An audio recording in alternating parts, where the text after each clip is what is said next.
साल 1989 कोलंबिया का शहर बोगोटा एक ऐसी दहशत में डूबा था जिसका तसव्वुर भी आज मुमकिन नहीं। ये धमाका किसी दुश्मन मुल्क ने नहीं बल्कि एक बिजनेसमैन ने किया था। एक ऐसा शख्स जिसने कोलंबिया की हुकूमत को एक ही बात कही थी, मुझे मत पकड़ो वरना मैं पूरे मुल्क को जहन्नम बना दूंगा। दुनिया ने बहुत से बादशाह देखे मगर पाब्लो एस्कोबार जैसा कोई नहीं था। वो इतना अमीर था कि उसे सालाना $2 बिलियन का नुकसान सिर्फ इसलिए होता था क्योंकि चूहे उसके पैसों की गड्डियां कुतर देते थे। उसके पास इतना कैश था कि उसे संभालने के लिए वो हर महीने $2500 के सिर्फ रबर बैंड्स खरीदता था। लेकिन एक किसान का बेटा दुनिया का सबसे बड़ा मुजरिम कैसे बना? क्या ये सिर्फ पैसों की हवस थी या निजाम से बदला लेने की आग? चलिए तारीख के उन पन्नों को पलटते हैं जिन पर खून की स्याही से पाब्लो एस्कोबार लिखा है। कोलंबिया की तारीख का ये सबसे खौफनाक किरदार 1 नवंबर 1949 को एक गरीब किसान के घर पैदा हुआ। बचपन इतना तंगदस्त था कि पाब्लो के पास पहनने को ढंग के जूते तक नहीं थे। ये वो दौर था जब कोलंबिया ला वायलेंसिया यानी बदतरीन खाना जंगी से गुजर रहा था। चारों तरफ मौत का रक्स था। पाब्लो ने बचपन में ही फैसला कर लिया था कि मैं गरीब नहीं मरूंगा। उसकी जराइम की दास्तान कब्रिस्तान से शुरू हुई। वो पुरानी कब्रों से पत्थर चुराता, उन पर से नाम मिटाकर उन्हें नया बनाकर बेच देता। फिर वो कार चोरी करने लगा। लेकिन पाब्लो का दिमाग सिर्फ छोटी चोरियों के लिए नहीं बना था। वो जानता था कि अगर आपके पास ताकत है तो कानून आपके जूते की नोक पर होता है। उसने जल्द ही किडनैपिंग का रास्ता चुना। वो शहर के अमीर लोगों को उठाता और उनके बदले भारी रकम लेता, मगर असली सोना अभी उसके हाथ नहीं लगा था। 1970 की दहाई में दुनिया बदल रही थी। अमेरिका में एक नए नशे की मांग तेजी से बढ़ रही थी और वो था कोकेन।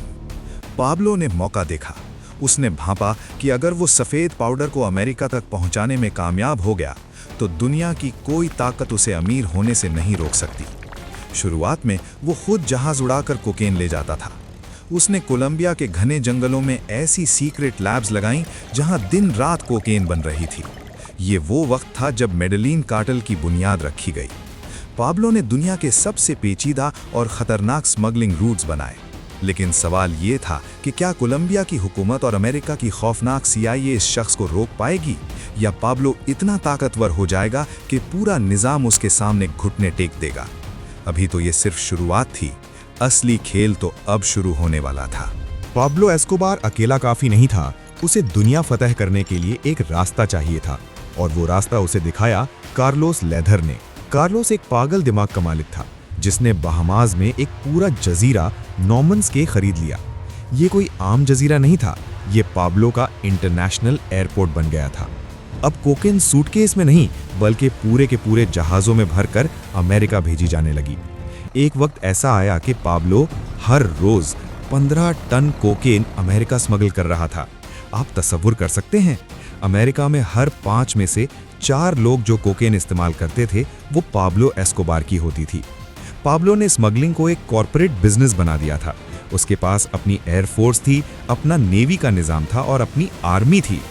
पैसा इतनी तेजी से आ रहा था कि पाब्लो के पास उसे रखने की जगह खत्म हो गई थी। इतनी दौलत के हिसाब लगाना नामुमकिन था। फोर्ब्स मैगजीन ने पाब्लो एस्कोबार को दुनिया का 7वां सबसे अमीर आदमी करार दिया। लेकिन इस दौलत का एक तारीख पहलू भी था। पाब्लो को हर साल $2 बिलियन का नुकसान सिर्फ इसलिए होता था क्योंकि वेयरहाउस में चूहे उसके पैसों को कुतर देते थे। यह नमी की वजह से नोट गल जाते थे।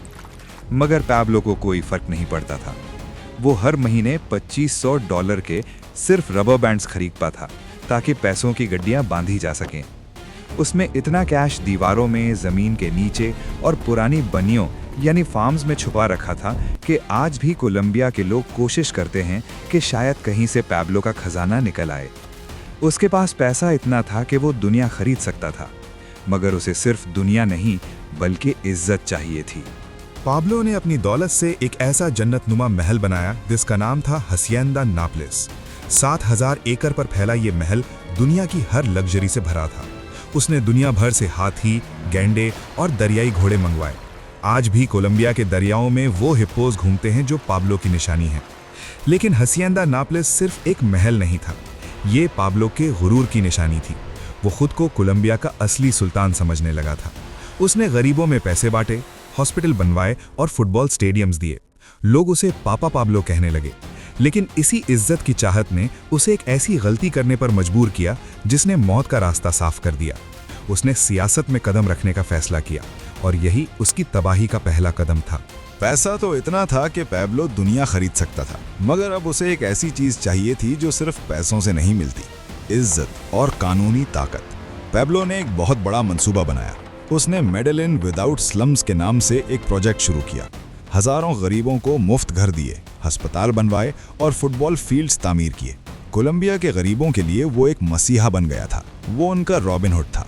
इसी शोहरत के बलबूते पर 1982 में पैब्लो ने इलेक्शन लड़ा और कोलंबिया की पार्लियामेंट यानी कांग्रेस का ऑल्टरनेट मेंबर मुंतखब हो गया। उसका ख्वाब था कोलंबिया का सदर यानी प्रेसिडेंट बनना। वो समझता था कि अब कानून उसकी जेब में है। अगस्त 1983 कोलंबिया की पार्लियामेंट में एक ऐसा वक्त आया जिसने तारीख बदल दी। जस्टिस मिनिस्टर रॉड्रिगो लारा बोनीला ने खड़े होकर वो सच बोल दिया जिससे सब डरते थे। उसने सबूत दिखाए कि पाब्लो कोई बिजनेसमैन नहीं बल्कि दुनिया का सबसे बड़ा ड्रग लॉर्ड है। उसने वही पुरानी पुलिस फाइल निकाल ली जो पाब्लो ने रिश्वत देकर मिटा दी थी। पूरी दुनिया के सामने पाब्लो का नकाब उतर गया। उसे जलील करके पार्लियामेंट से निकाल दिया गया। ये पाब्लो की पहली और सबसे बड़ी सियासी मौत थी। पाब्लो जो खुद को बादशाह समझता था, आज पूरे मुल्क के सामने एक मुजरिम साबित हो चुका था। उसकी आंखों में खून उतर आया। उसने एक ही बात कही, लारा ने अपनी मौत को दावत दी है। कोलंबिया की तारीख का स्याह दिन। पाब्लो ने अपने शूटर्स को हुक्म दिया कि रॉड्रिगो लारा को मिटा दिया जाए। बोगोता की सड़क पर जस्टिस मिनिस्टर को उनकी गाड़ी में ही गोलियों से भून दिया गया। ये सिर्फ एक कत्ल नहीं था, ये पाब्लो का कोलंबिया की रियासत के खिलाफ जंग का ऐलान था। हुकूमत को समझ आ गई कि पाब्लो अब सिर्फ एक स्मगलर नहीं बल्कि एक दहशतगर्द बन चुका है। हुकूमत ने एक नया हथियार निकाला, एक्स्ट्रेडिशन यानी हवालगी, यानी पाब्लो को पकड़कर अमेरिका की जेल में भेजना। पाब्लो को मौत से डर नहीं लगता था, मगर उसे अमेरिका की जेल से खौफ आता था। उसने अपना नया ग्रुप बनाया, दी एक्स्ट्राडाइटेबल्स। उनका नारा था, हमें अमेरिका की जेल से बेहतर कोलंबिया की कब्र मंजूर है। और फिर शुरू हुआ मौत का वो खेल जिसने कोलंबिया को कब्रिस्तान बना दिया। जस्टिस मिनिस्टर के कत्ल के बाद कोलंबिया की हुकूमत ने पैब्लो के खिलाफ जंग का ऐलान कर दिया। मगर पैब्लो एस्कोबार कोई आम मुजरिम नहीं था। वो एक जहनी मरीज बन चुका था जिसके पास हद से ज्यादा पैसा था। उसने मेडेलिन की गलियों में एक ऐलान करवाया जिसने दुनिया को हिला कर रख दिया। पैब्लो ने हर पुलिस वाले के सर की कीमत लगा दी। उसने अपने शूटर्स को हुक्म दिया, एक पुलिस वाले को मारो और मुझसे $2000 ले जाओ। आप तसव्वुर कर सकते हैं, कोलंबिया की सड़क पर चलने वाला हर पुलिस वाला अब चलता फिरता टारगेट था। अगले कुछ महीनों में हजारों पुलिस ऑफिसर कत्ल कर दिए गए। पुलिस वाले अपनी वर्दियां पहनने से डरने लगे। मेडेलिन, जो कभी खूबसूरत शहर था, अब मौत की घाटी बन चुका था। मगर पैब्लो का असली निशाना अभी बाकी था, वो निशाना जिसने पूरी दुनिया की आंखों में आंसू ला दिए। कोलंबिया की तारीख का सबसे काला दिन। पैब्लो एस्कोबार को खबर मिली कि अगला सदर बनने वाला उम्मीदवार सीजर गवीरिया एवियान का फ्लाइट 203 में सवार होने वाला है। पैब्लो ने एक ही झटके में सब कुछ खत्म करने का फैसला किया।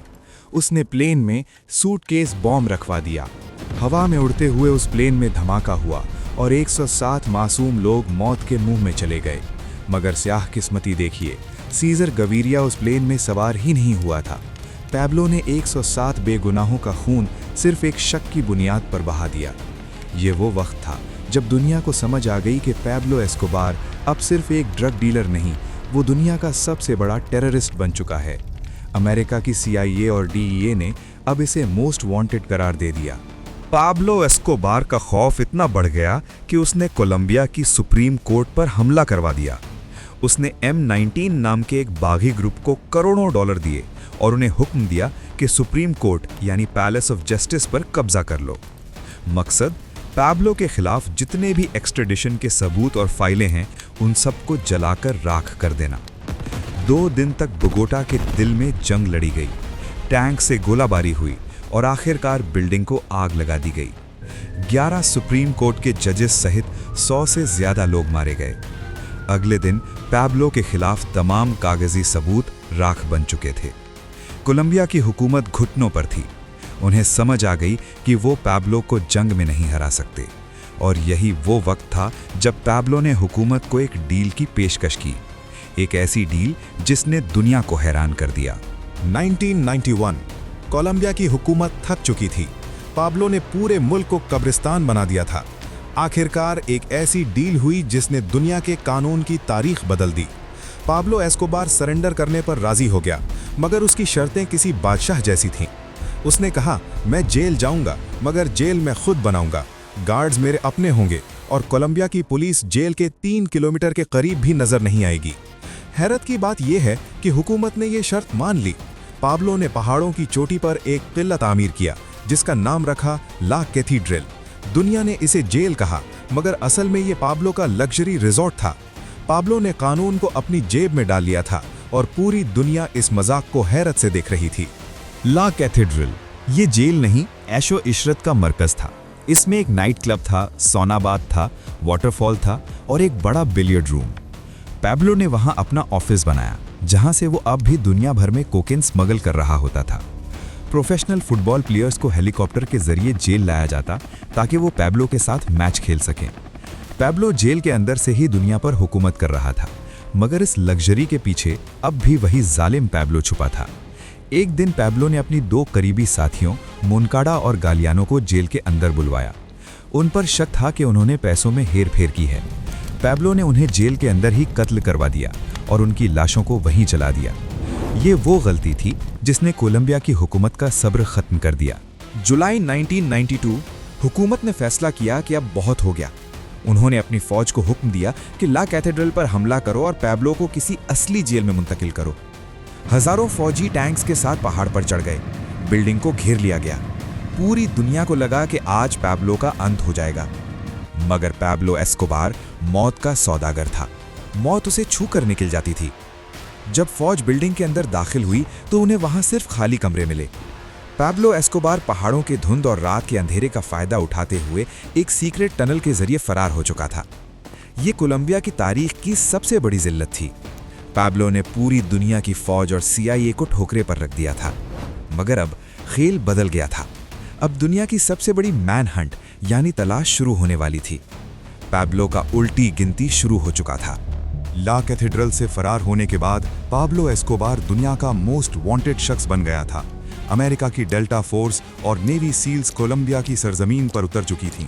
उन्होंने बनाया सर्च ब्लॉक, एक ऐसी एलीट यूनिट जिसका सिर्फ एक मकसद था, पाब्लो का खात्मा। लेकिन कानून अकेला नहीं था। पाब्लो के दुश्मनों ने मिलकर एक खौफनाक ग्रुप बनाया जिसका नाम था लोस पेपेज। ये वो लोग थे जिनके प्यारों को पाब्लो ने कत्ल किया था। उन्होंने पाब्लो के उसूल प्लाता ओ प्लोमो को उसी पर आजमाया। लोस पेपेज ने पाब्लो के दोस्तों, उसके वुकला और उसके करिंदों को चुन चुन कर मारना शुरू किया। पाब्लो की सल्तनत दीवार दर दीवार गिर रही थी। वो बादशाह जो हजारों की फौज में रहता था, अब सिर्फ 1 या 2 साथियों के साथ गलियों में छुपता फिर रहा था। तारीख की सबसे बड़ी आयरनी देखिए, एक शख्स जिसके पास इतनी दौलत थी कि वो गिन नहीं सकता था, आज उसी दौलत को जलाकर सर्दी से बचने पर मजबूर था। कहते हैं कि उस एक रात पाब्लो ने अपनी बेटी को सर्दी से बचाने के लिए $2 मिलियन यानी तकरीबन 60 करोड़ रुपए की गड्डियां जला दी। उसके पास बिलियंस थे, मगर वो एक वक्त की रोटी सुकून से नहीं खा सकता था। वो शहर के एक घर से दूसरे घर भागता था। उसकी सबसे बड़ी कमजोरी उसकी फैमिली थी। वो अपनी बीवी और बच्चों से बात करने के लिए तड़प रहा था। पाब्लो जानता था कि पुलिस उसका फोन ट्रैक कर रही है, मगर एक बाप की ममता उसकी क्रिमिनल दिमाग पर भारी पड़ गई, और यही वो गलती थी जिसने मौत का फरिश्ता उसके दरवाजे पर खड़ा कर दिया। पाब्लो एस्कोबार की 44वीं सालगिरह का अगला दिन। पाब्लो ने अपने बेटे से फोन पर 5 मिनट तक बात की। ये उसकी जिंदगी के आखिरी 5 मिनट थे। पुलिस ने उसका लोकेशन ट्रेस कर लिया। मेडेलिन के एक घर की छत पर दुनिया का सबसे बड़ा गैंगस्टर नंगे पांव भाग रहा था। गोलियां चली, पूरा मोहल्ला दहल गया। पाब्लो के जिस्म में 3 गोलियां लगीं, एक उसकी टांग में, एक उसके कंधे में और आखिरी गोली उसके कान के पीछे। आज भी लोग बहस करते हैं कि वो गोली पुलिस ने मारी या पाब्लो ने खुद को गोली मारकर खुदकुशी कर ली, मगर नतीजा एक ही था। दुनिया का सबसे अमीर और खौफनाक मुजरिम जो कभी हुकूमत को घुटनों पर लाता था, आज एक पुरानी छत पर खून में लथपथ पड़ा था। द किंग ऑफ कोकेन मर चुका था। दोस्तों, पाब्लो एस्कोबार तो चला गया, मगर अपने पीछे एक ऐसा कोलंबिया छोड़ गया जिसने सदियों तक उसकी तबाही का बोझ उठाना था। उसकी कब्र पर आज भी हजारों लोग फूल चढ़ाते हैं जो उसे मसीहा मानते हैं, मगर दुनिया की अक्सरियत उसे एक दहशतगर्द के तौर पर याद रखती है। पाब्लो की कहानी हमें सिखाती है कि दौलत चाहे कितनी ही बड़ी क्यों ना हो, अगर वो बेगुनाहों के खून से कमाई गई है तो उसका अंजाम हमेशा बुरा होता है। कानून की गिरफ्त देर से सही मगर आती जरूर है। पाब्लो एस्कोबार मरकर भी एक सबक छोड़ गया कि मौत के वक्त ना दौलत काम आती है ना ही खौफ, सिर्फ आपके किरदार का हिसाब बाकी रहता है।